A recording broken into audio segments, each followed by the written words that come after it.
Le gouvernement a lancé un recensement de ceux-là qui ont été impactés par la pandémie.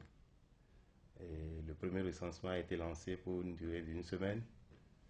Les une semaine n'ont pas permis à ce que le plus grand nombre de ceux-là qui véritablement ont été impactés soient recensés. Et nous avons également eu ces plaintes que nous avons fait remonter et l'État a accordé une semaine de plus.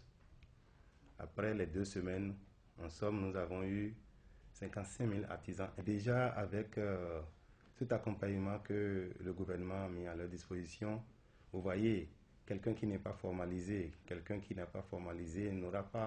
n'a pas vraiment les mêmes charges qu'une entreprise informelle. Donc, du coup, il ne peut pas recevoir, disons, les mêmes cagnottes, les mêmes enveloppes que le gouvernement a mis en place. C'est en cela que d'autres ont reçu 150 000, d'autres ont reçu 100 000.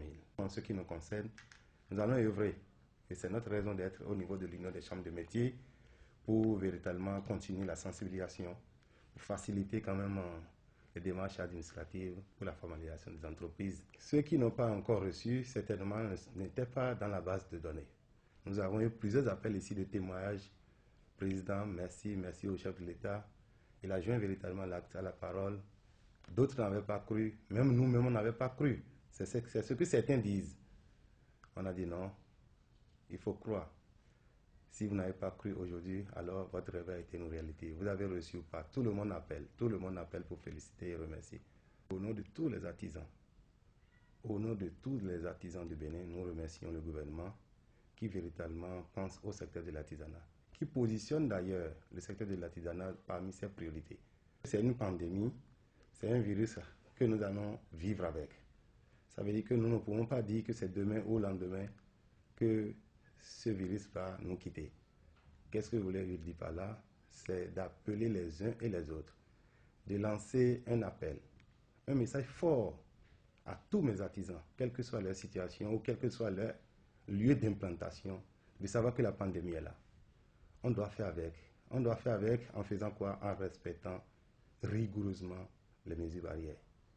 Les mesures barrières sont connues. Il est très simple de porter son masque. Même si on n'avait pas l'habitude, avec déjà quelques mois que nous avons connus, je pense que c'est rentré déjà dans nos habitudes.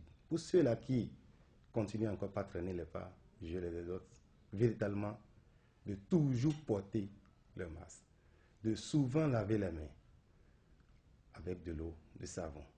À défaut, il y a quand même des liquides hydroalcooliques qu'ils peuvent utiliser très rapidement pour neutraliser le virus. Chers collègues artisans, une fois encore, faisons tout pour sauver la vie des autres et sauver aussi notre vie.